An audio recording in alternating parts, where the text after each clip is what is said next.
Bom, então na aula anterior nós estudamos a gramática da linguagem X++, né? Como é essa gramática? Nós temos aqui os não terminais, né, da linguagem e os terminais, tá? Aqui utilizando a anotação da BNF.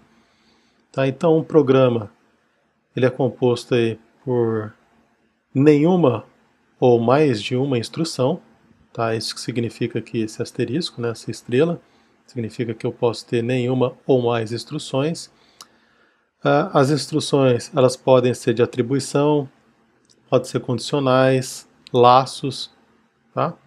E a forma como nós lemos aqui a gramática é sempre da esquerda para a direita, né? Então esse não terminal aqui, o statement, né, de instrução, ele produz o quê? Instruções de atribuição, instruções condicionais, né, estruturas condicionais e estruturas de repetição, loop, tá? Os condicionais, então, são o if, né, aí com a instrução if else. Nós temos também ah, instruções de atribuição para os identificadores, né? Então, a instrução de atribuição é o identificador é igual a uma determinada expressão. A expressão é essa que pode ser um novo identificador, ou ainda um número, ou ainda uma nova expressão. Tá? No caso de um não terminal aqui, loop, né, de laço, nós podemos ter um while, expressão statement, tá? Nós não temos aqui um for.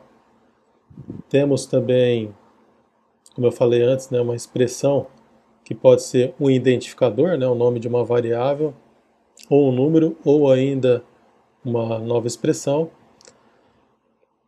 A expressão ela pode ser ainda concatenada com operadores de soma, subtração, multiplicação, divisão, os operadores lógicos de menor, maior igual, igual, tá? Exatamente igual, e o diferente. Tá? Então foi isso que nós estudamos na última aula, a gramática da linguagem X++.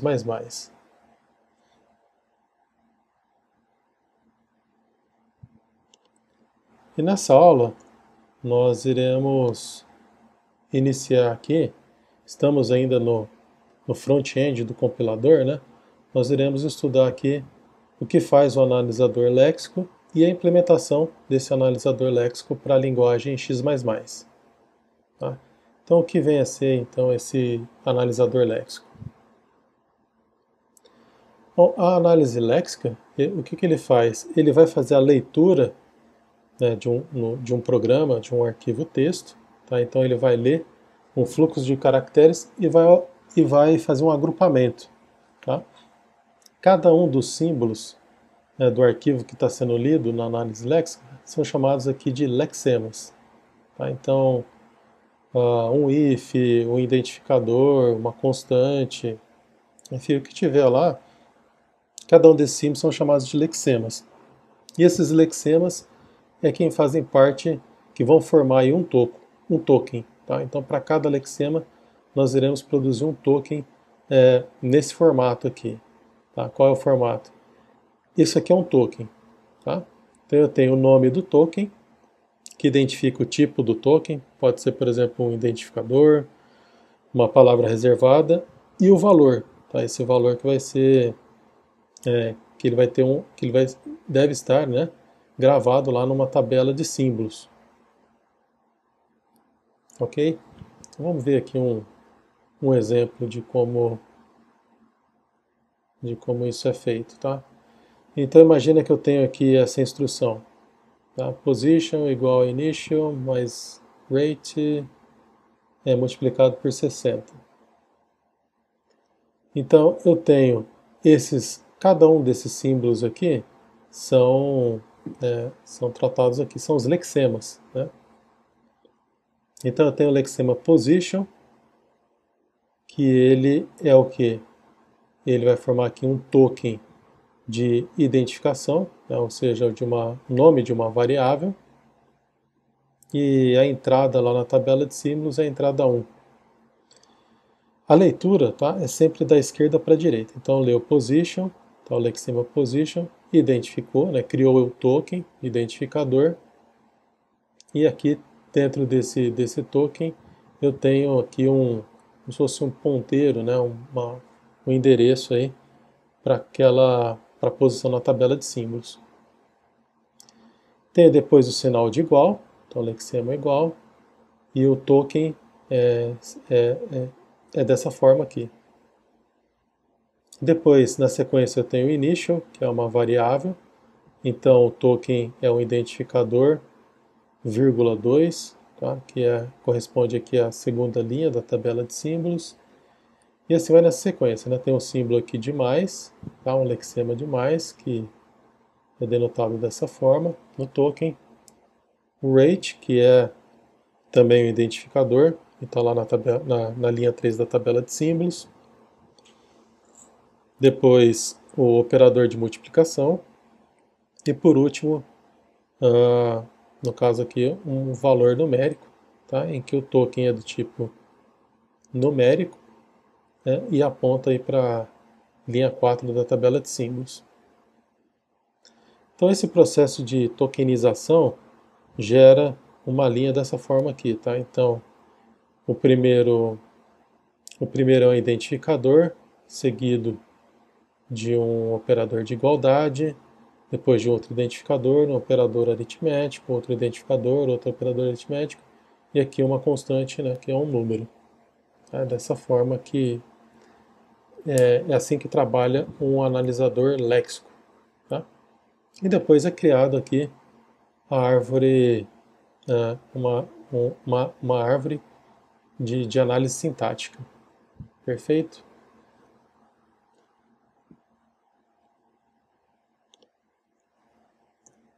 Então vamos lá. Então, a tarefa do analisador léxico, como nós vimos até agora, é quebrar a entrada em símbolos que façam sentido para a definição da linguagem e para o analisador sintático. Tá? Então, a primeira fase aí é a análise léxica, que vai ser a entrada depois para o analisador sintático. Então, para identificarmos quais são esses símbolos, basta olharmos na definição da linguagem, na sua gramática, identificarmos quais são esses símbolos terminais. Tá? No exemplo que eu acabei de mostrar.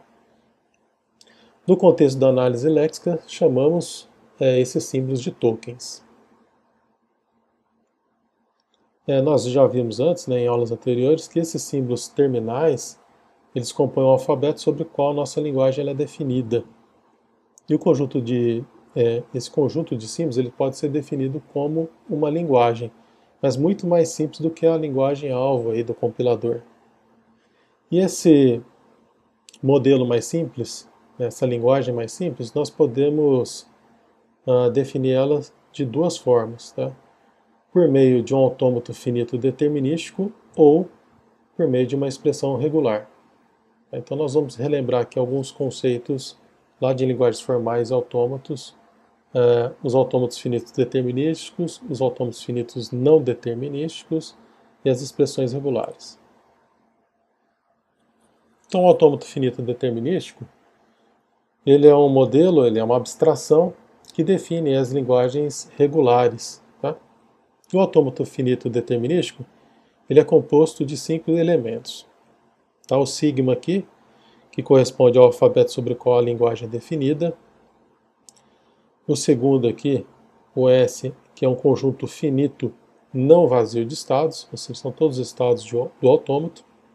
O S0, que é o estado inicial, o delta, que representa que é a função de transição de estados, ou seja, dado um determinado símbolo de uma cadeia, execute aí uma transição de um estado A para um estado B. Tá? Essa é a função de transição, função delta. E F, que é o conjunto de estados finais, ou seja, né, se uma cadeia foi aceita, o autômato finito ele chega até um estado final, significa que aquela cadeia é válida, que o autômato reconheceu aquela cadeia. Se o autômato, o estado dele não é um estado final de aceitação, ou o estado final ele não é um estado de aceitação, então aquela cadeia não foi reconhecida pelo autômato.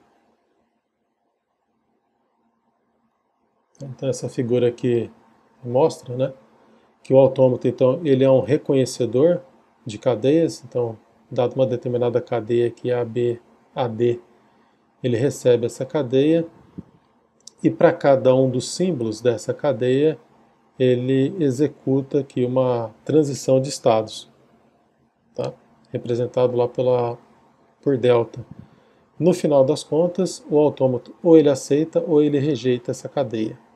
Tá? As cadeias que são aceitas são as cadeias que fazem parte da linguagem, e as cadeias que não são aceitas não fazem parte da linguagem. Então aqui nós temos uma representação tabular de um autômato finito determinístico. Tá? Nós temos então a representação tabular e o grafo, né, o diagrama de transições aqui. Então esse autômato ele tem 3 estados, S0, S1 e S2, sendo S0 o estado inicial e também o estado final de aceitação. Tá? O que faz esse autômato? Ele reconhece aqui números. Tá? Então, está aqui a função delta, né, a função de transição. O autômato, estando no estado S0, lê o símbolo 0, ele continua em S0. Estando em S0, lê o símbolo 1, ele vai para S1. Leu o símbolo 2, vai para S2 e assim por diante. Tá? Então, para cada símbolo para cada símbolo da cadeia, ele executa aqui, realiza uma transição. Então, nós podemos observar aqui que essa é uma linguagem em que o alfabeto os símbolos, né, vão de 0 aqui a 9, né, então representam números. Então, para cada um desses números é executada uma função de transição. Tá? Então, a sequência de números que, no final, né, essa cadeia que leva o autômato a um estado final de aceitação é uma cadeia válida na linguagem. Perfeito? Então, aqui eu estou em S0, se o autômato lê 0, 3, 6 e 9, ele continua em S0, né, ele não sai desse estado, e é um estado de aceitação, ou seja, 0 é um símbolo válido, 3 é um símbolo válido, 6, 9 é um símbolo válido. Então, se eu tiver uma cadeia 0, 3, 6, 9, essa cadeia é reconhecida pelo autômato. Tá? Então, representação tabular e a representação em diagrama de estados. Então, uma das vantagens, né, de utilizarmos um autômato finito determinístico para definir quais são os tokens, quais são os tokens que serão reconhecidos pelo analisador léxico, é que é fácil implementar um analisador léxico baseado na tabela de transições de estado. A implementação é mais fácil. Não significa que ela seja mais simples. Tá? Então, tal analisador ele deve apenas ler uma letra de entrada, né, um símbolo da cadeia, e baseado na tabela, fazer uma mudança de estado. Tá? Se o estado em que o autômato se encontrar for um estado final de aceitação, então a cadeia lida até aquele ponto é um token válido. Perfeito?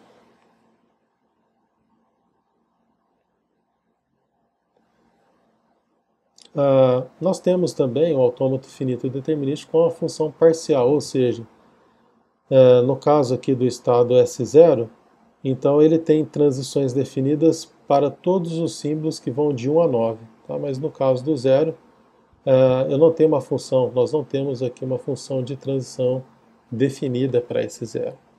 Tá? Então esse é um autômato finito determinístico, mas parcial. Tá? Ou seja, não estão definidas aqui todas as transições. Então vamos ver aqui a execução de como que é feito, né? Como que é feita a análise léxica para cada símbolo utilizando um autômato finito determinístico. Então, a cada execução do autômato finito determinístico, que é, né, a abstração do analisador léxico, um símbolo é reconhecido. Esse autômato ele é executado até que não haja mais nenhuma transição possível, tá? Não necessariamente uma transição que leva a um estado de aceitação, ou seja, chegou até o fim da cadeia, não existe mais nenhuma transição, parou ali.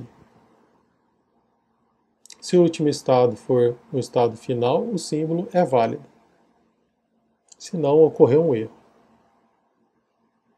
Então nós podemos ver aqui um exemplo de um diagrama de estados de um autômato finito determinístico, em que nós temos aqui um autômato composto aqui de 5 estados.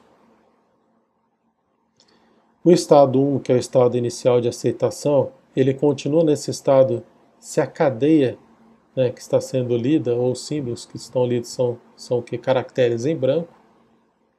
Uma vez que ele recebe um dígito, por exemplo, aí o dígito pode ser qualquer valor de 0 a 9,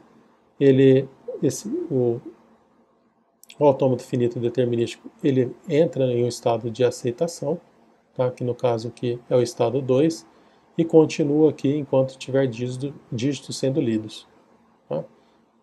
Uma outra transição aqui é no caso de uma palavra reservada, no lexema, é o if. Tá? Então, estando no estado 1, lê o caractere I, vai para o estado 3, e é válido porque I pode ser uma variável. Tá? Então, I pode ser válido. Ou ele ainda pode ser parte de um identificador, tá? Se ele continuar a transição aqui para o estado 5. Tá? Então, é um identificador composto aí de letra e dígito. Tá? Letra ou dígito. Né? Ou ainda, se ele for para o estado 4, representa então que o autômato finito reconheceu uma palavra reservada if. Tá? Então essa aqui é a representação de autômato finito determinístico, que já reconhece aí alguns dos lexemas da linguagem X++. Então, como que pode ser feita aí a leitura, né, dessa cadeia? Nós podemos ter, então, inicialmente o símbolo I. Então, nesse caso, o autômato sai do estado 1 e vai para o estado 3, que já é um estado de aceitação. Depois nós temos aqui um caractere em branco, então ele não é válido, né? No caso, um caractere branco, eu não tenho nenhuma transição definida para um caractere em branco aqui, né, na transição 3. Depois eu tenho um F, caractere em branco, e depois 1, 2, 3 e 4. Agora, se nós tivermos aqui os símbolos I e F, já um seguido do outro, então o autômato ele sai do estado 1 inicial, passa pelo estado 3 e chega até o 4, que é o estado de aceitação, e identifica então o primeiro lexema, o if. Tá? Depois chega aqui uma nova cadeia, tá? Ou na sequência, né, uma nova cadeia. Tá? Isso aqui é uma separação essas cadeias estão separadas por um espaço em branco. Chega aqui 1, 2, 3 e 4, que pode ser aqui identificado ou reconhecido pelo autômato como uma sequência de dígitos.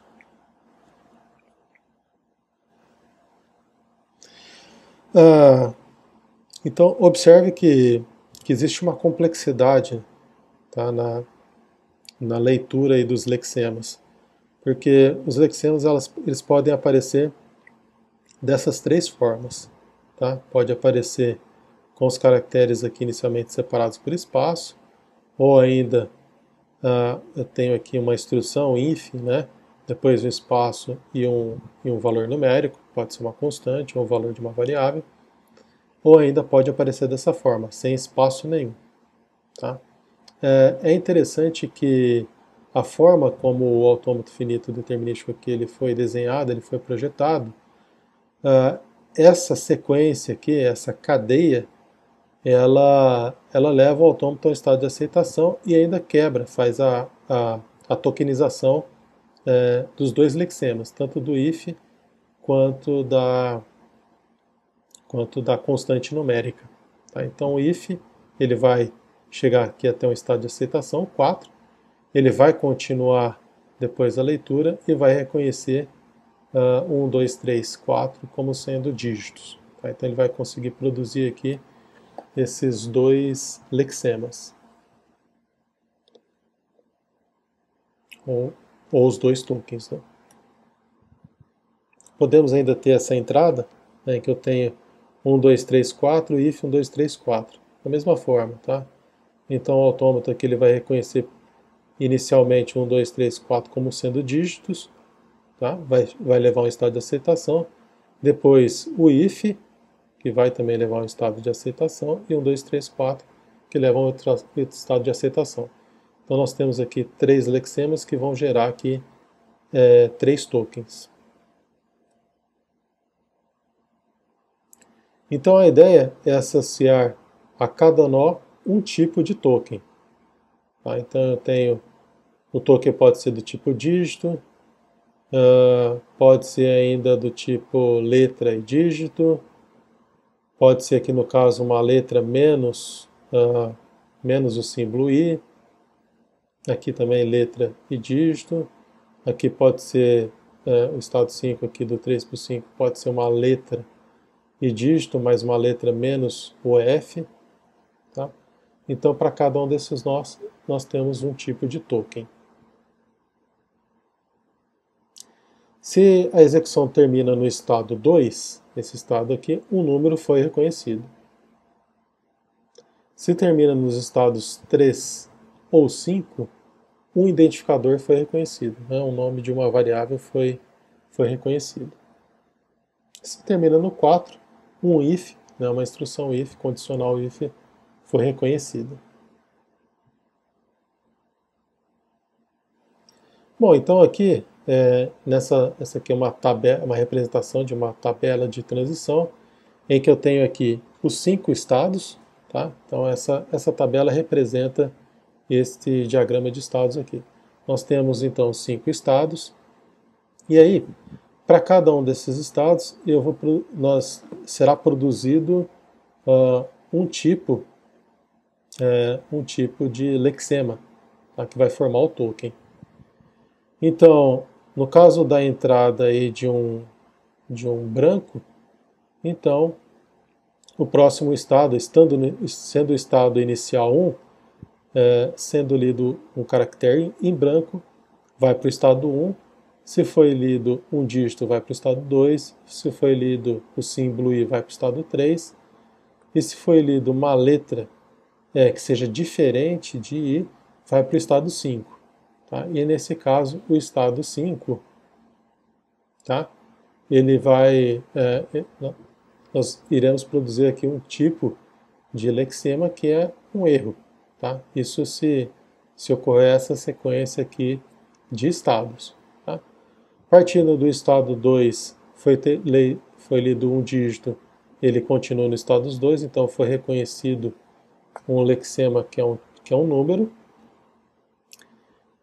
Partindo do estado 3, lê o símbolo F, vai para o estado 4, e depois, lida uma letra, vai para o estado 5, ou um dígito que vai para o estado 5, então nós temos um identificador. Partindo do estado 4, lendo uma letra, vai para o estado 5, ou um dígito também vai para o estado 5, que é uma instrução if. Aqui, partindo do estado 5, lendo uma letra ou dígito, o tipo que é identificado, né, o lexema que foi identificado, é do tipo identificador. E aí, para você entender melhor aqui essa tabela de transições, recomendo que você leia lá na página 43 do livro o programa 3.1, tá, que mostra como é feita a implementação dessa tabela de transição. Lá tem um pseudocódigo em que mostra como é o tratamento de cada um desses, como é feita, né, a implementação desses estados, dessa tabela de transição. Então, na linguagem X++, que é bastante simples, temos nada menos do que 39 símbolos terminais. Tá? E aí, nesse caso, a construção de um autômato finito determinístico ela pode se tornar bastante complexa. Tá? Então, aqui nós só mostramos algumas, né, dos símbolos, alguns dos terminais aqui da gramática, né? O dígito e uma letra, né? Uma instrução if, mas imagina ter que montar um autômato finito determinístico para todos aí os não terminais e os terminais. Então ele vai se tornar um autômato bem complexo. Então, uma das maneiras, né, que já foi vista, né, lá na disciplina de linguagens formais e autômatos, uma maneira de diminuir essa dificuldade em projetar esse autômato é começar então por um autômato finito não determinístico. Lembrando, qual que é a diferença de um autômato finito determinístico para um não determinístico? O determinístico, as funções de transição, para cada símbolo lido, é feita a transição para um único estado. E no caso de um autômato finito não determinístico, para cada símbolo lido, a transição pode ocorrer para mais de um estado simultaneamente. Essa é a ideia. Então ele é mais fácil de projetar, mas não significa que seja mais fácil de transformar, né, de criar um programa a partir desse autômato. Né? Então a ideia é que seja projetado um autômato finito não determinístico, mas depois que ele seja convertido para um autômato finito determinístico. Então, como eu falei antes, a função de transição de estados ela é definida dessa forma, né, a função delta. Então, para cada símbolo reconhecido, dado um estado, o autômato ele pode ir para um subconjunto aí, de estados. Tá? Então pode existir mais de uma transição saindo de um estado para a mesma letra do alfabeto. Tá? Então aqui temos um exemplo de um autômato finito não determinístico, tá? Que é uma alteração do autômato que nós vimos anteriormente. Então no caso aqui, né, esse aqui o estado 1, ele é um estado inicial, que ele lê tanto caracteres em branco quanto dígitos. Tá? Então é uma diferença. Então, caso seja feita a leitura aqui de um dígito, ele vai para o estado 2. Se for lido aqui uma letra, no caso o I, ele vai para o estado 3, mas ele também vai simultaneamente para o estado 5. Tá? É isso que está sendo falado aqui. Então, vamos pegar aqui essa cadeia, if 12. Então, o I, primeiro símbolo que foi lido, partiu aqui do conjunto de estados inicial, 1, vai para os estados 3 e 5 simultaneamente. Depois, o F, acontece a mesma coisa. Do 3 vai para o 4, tá? E ainda continua no 5, tá? Porque o F aqui é uma letra. Tá? A partir dos estados 4 ou 5, a leitura do 1 vai para o estado 5 e a leitura do 2 leva o autômato finito ao estado, continua, né, ao estado 5 de aceitação. Tá? Mesma coisa aqui para esse if. Né? Então começa no estado 1, lê o símbolo I, vai para os estados 3 e 5, lê o F, vai para o estado 4 e 5, simultaneamente. Então observa que ele é um autômato, ele é mais simples de ser projetado, né, o não determinístico, mas ele não é mais simples de ser implementado, tá? Por razões óbvias, né? Nós temos que tomar aqui algumas decisões, né? Então, a ideia é que esse autômato finito determinístico ele seja depois convertido para um autômato finito determinístico. Podemos aqui alternativamente ter um autômato finito determinístico com mais de um estado inicial. Tá? Então aqui nós temos o estado 1 inicial, 3 e o 6. Tá? Então é como se nós tivéssemos aqui 3 autômatos, tá? Mas isso aqui tudo é um único autômato, mas com 3 estados inicial. Tá? Então aqui estão as transições, aí são transições diferentes, né, do autômato anterior, mas que o conceito é o mesmo. Então para cada caractere aqui, por exemplo, no caso do caractere I, o estado inicial é 1, 3 e 6, e aí depois da leitura de I, vai para os estados 4 e o estado 7. Tá? Então, essa é uma forma também de projetar um autômato finito não determinístico. Talvez mais simples, né, se comparado com essa aqui. Então, o autômato finito determinístico ele facilita a descrição da linguagem reconhecida pelo analisador léxico. Por outro lado, é difícil de implementar. Então, e ele também, assim, né, ele não adiciona nenhum poder extra aí aos autômatos finitos determinísticos. Então, nós temos sempre que transformar um autômato finito não determinístico em um autômato finito determinístico. Tá? A conversão, como fazer essa transformação, isso já foi mostrado lá na disciplina de linguagens formais e autômatos, tem todo um algoritmo lá de transformação, mas, por exemplo, a ferramenta lá, o JFLAP, ele faz a transformação aí de um autômato finito não determinístico para um determinístico. Então, isso não precisa ser feito manualmente. Uma outra forma também de implementar o analisador léxico é por meio aí das expressões regulares.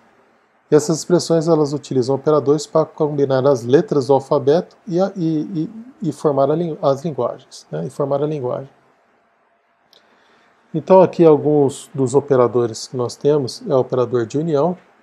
Então, dadas as linguagens L1 e L2 sobre o alfabeto sigma, define-se que a união de L1 com L2 segue da seguinte forma: X pertence a sigma estrela, tá? Lembra o que significa estrela?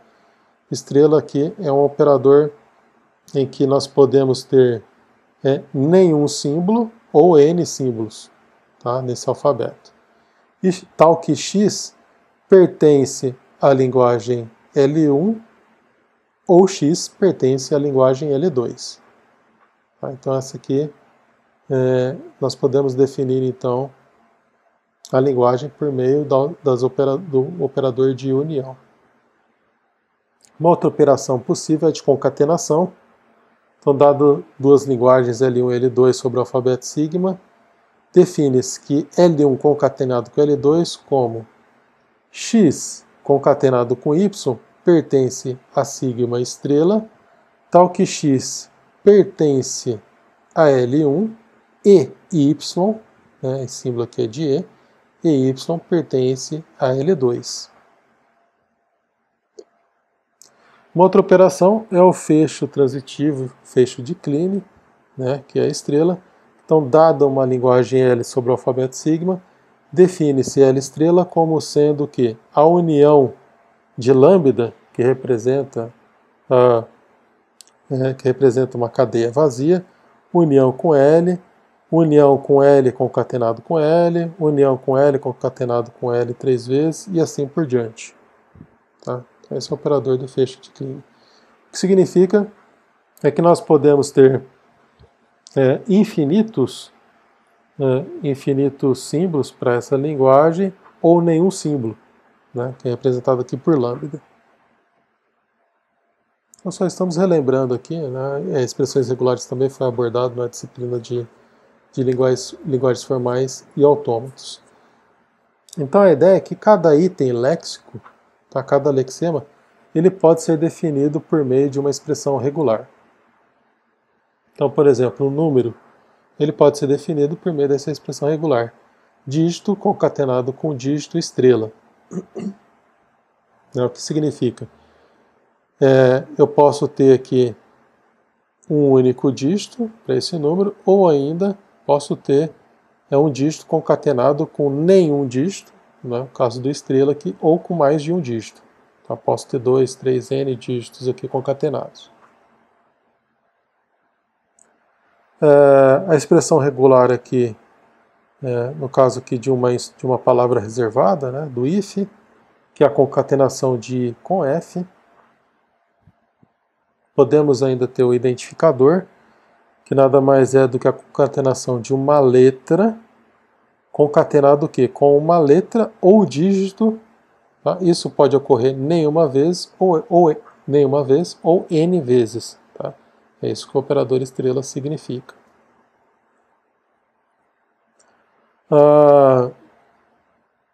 Uma ou diversas expressões regulares elas podem ser transformadas em um autômato finito não determinístico. Tá? E aí o que vocês vão fazer aí como exercício? Então, para cada símbolo terminal da linguagem X++, construa para cada um desses símbolos uma expressão regular e um autômato finito não determinístico. Por que nós precisamos fazer isso? Porque nós não iremos construir, felizmente, nós não teremos que construir manualmente um analisador léxico. Nós vamos utilizar a ferramenta, o JavaCC, que ele é um gerador de analisador léxico e sintático. Tá? Eu vou mostrar daqui a pouco onde você pode baixar o JavaCC e aí como configurar. Mas a ideia é que você entende como funciona o JavaCC e depois que você tiver aí as expressões regulares para cada símbolo terminal da gramática X++, da linguagem X++, nós iremos então construir o analisador léxico usando o JavaCC. Mais informações, detalhes aí de como utilizar o JavaCC pode ser encontrado lá no apêndice B do livro.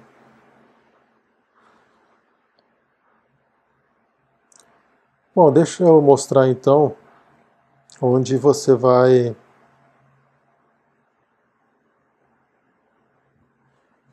fazer o download aqui, tá, do JavaCC. Aquele link que está aqui no material, ele está desatualizado, tá? Então você vai acessar esse site aqui, essa URL, perdão, javacc.github.io, vai estar lá no GitHub, e vai fazer o download aqui da versão 7.0. Tá? Então aqui no site do JavaCC ele explica, o que é o JavaCC, é um dos geradores aí de analisadores sintáticos e léxicos aí mais populares, baseados aí no Java. Aqui tem um manual, uma introdução das características aqui do JavaCC.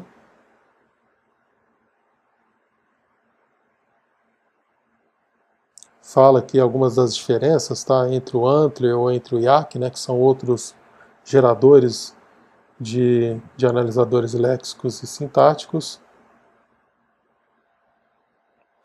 Aqui você pode ver alguns exemplos, tá, baseado aqui numa gramática, exemplo de como codificar um arquivo do JavaCC para realizar aí o processo, para criar esse analisador léxico e sintático. Tá? Então, vale a pena dar uma lida aqui no material que está aqui no site e lá no apêndice B do livro. Tá? Então, mostra aqui como utilizar o JavaCC. Para quem estiver usando aí o Linux ou o macOS, é mostrado aqui como é feito o processo de instalação, é feito o download do JavaCC 7.0,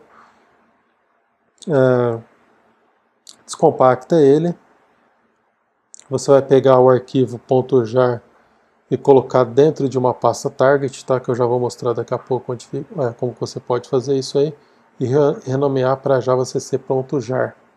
Tá? E um passo importante, tanto faz aí se você estiver usando o Linux ou Windows, é configurar as variáveis de ambiente. Tá? Então, configurar a variável de ambiente path para encontrar aí o programa JavaCC. Tá? Então, isso tem que ser feito. Vou mostrar aqui de forma sucinta como eu fiz aqui no macOS, mas os passos são praticamente o mesmo se você estiver utilizando aí alguma distribuição do Linux.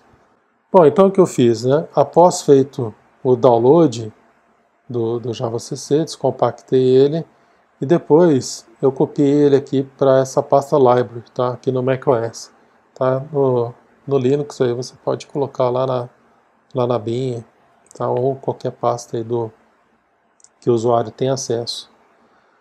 Então eu criei aqui um diretório JavaCC.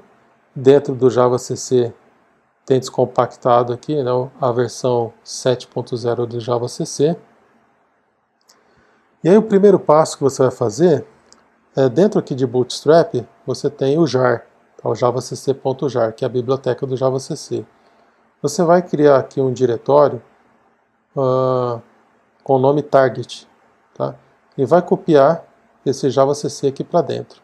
Tá, isso que está sendo falado aqui no tutorial. Tá? Você vai pegar esse ponto jar aqui, vai copiar para dentro do diretório target e vai renomear esse JavaCC para javacc.jar. Tá? Na sequência, o que você tem que fazer? Você tem que alterar o path, tá? Alterar a variável de ambiente path. Você pode fazer isso aí de diversas maneiras, pode fazer isso via terminal mesmo. Vou exibir aqui os arquivos ocultos, tá? Você pode editar aí o bash profile.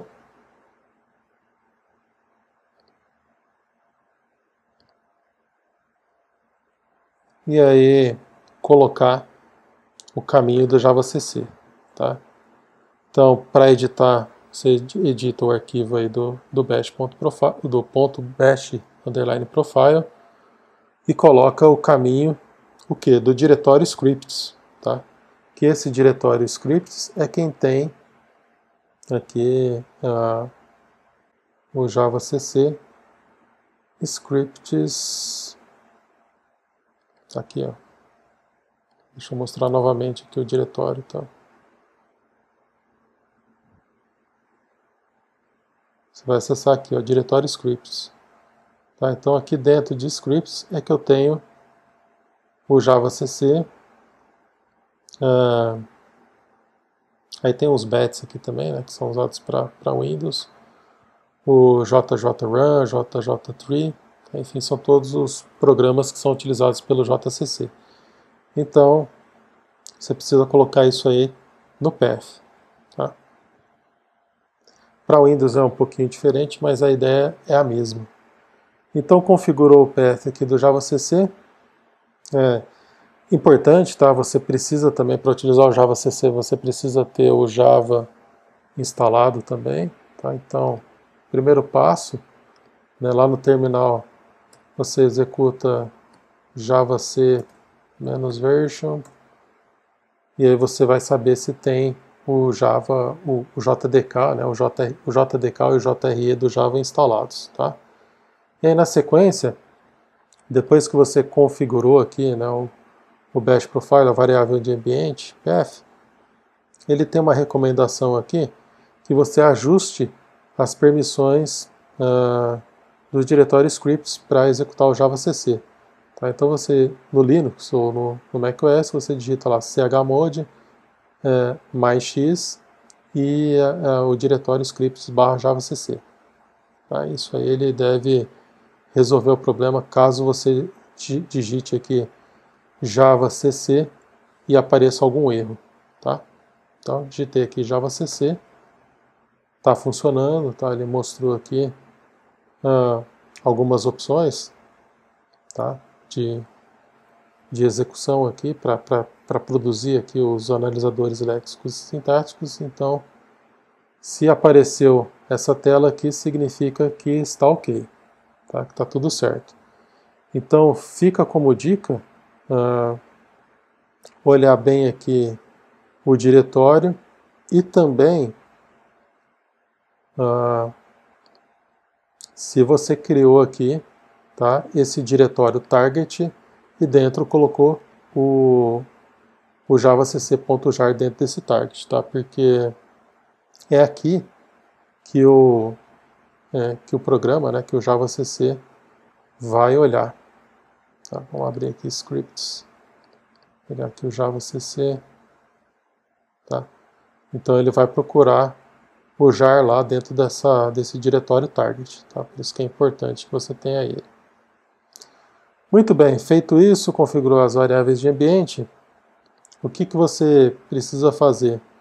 Tá? Isso está lá no final do capítulo 2 do livro. Tem um código que é a implementação de uma árvore binária de busca na linguagem X++, tá? Que eu estou mostrando aqui para vocês aqui no Visual Studio Code. Então, estude a implementação, tá, dessa árvore binária para você se familiarizar com a linguagem, tá? A definição de uma classe, o construtor de uma classe. Aqui, né, nós temos um método de comparação. Tá? Essa é uma árvore binária que armazena datas, tá, e não números. Então aqui tem os métodos de comparação. Variáveis locais aqui dessa classe, tá? A chave, subárvore da esquerda, subárvore da direita. Aqui um outro construtor. Aqui um método de inserção de elementos na árvore. Tá? Então estude bem essa implementação para você se familiarizar com a linguagem X++, porque o que nós queremos implementar é um analisador léxico para essa linguagem. Tá? Então a ideia, depois que você se familiarizou com essa linguagem e já tem aí feito, né, você já tenha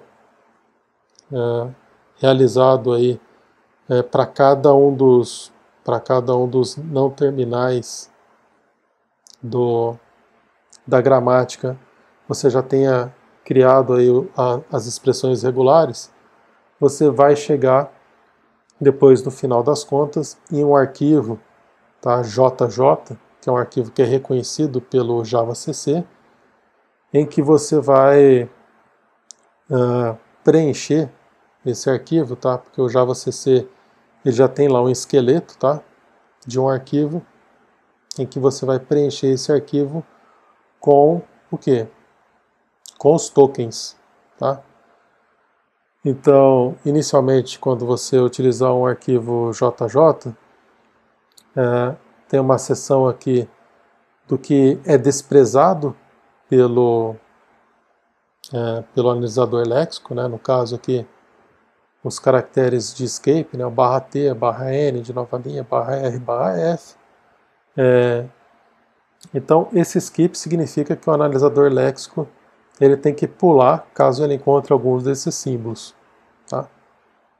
Aqui, no caso, são símbolos de comentário multilinha, comentário de linha única. E aqui a definição da expressão regular para esses símbolos. Tá?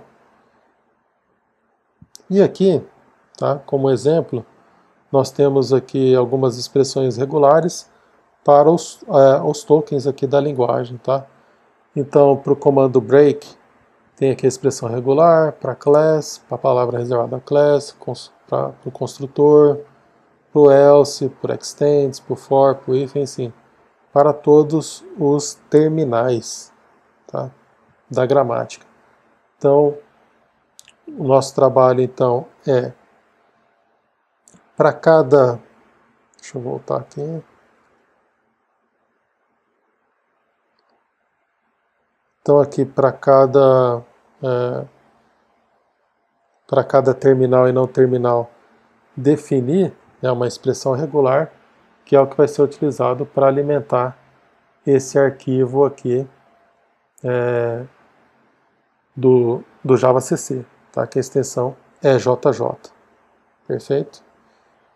Então, esse arquivo aqui esse programa, né, ele vai ser lido pelo JavaCC e vai gerar um analisador léxico e um sintático que vai reconhecer, então, esse programa aqui, né, esse programa aqui o algoritmo essa árvore binária, né, esse programa que implementa uma árvore binária para que seja reconhecido aí pelo compilador.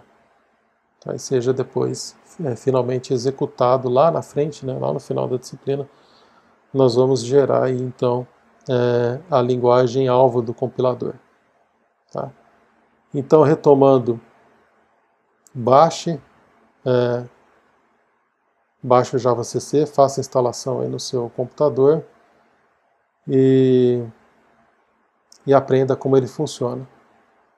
E também, para cada um aqui dos não terminais e dos terminais, gere aí as expressões regulares, porque é o que nós iremos utilizar para alimentar esses arquivos .jj, que são os arquivos aqui utilizados pelo JavaCC. Tá? Então é isso para essa aula e até semana que vem.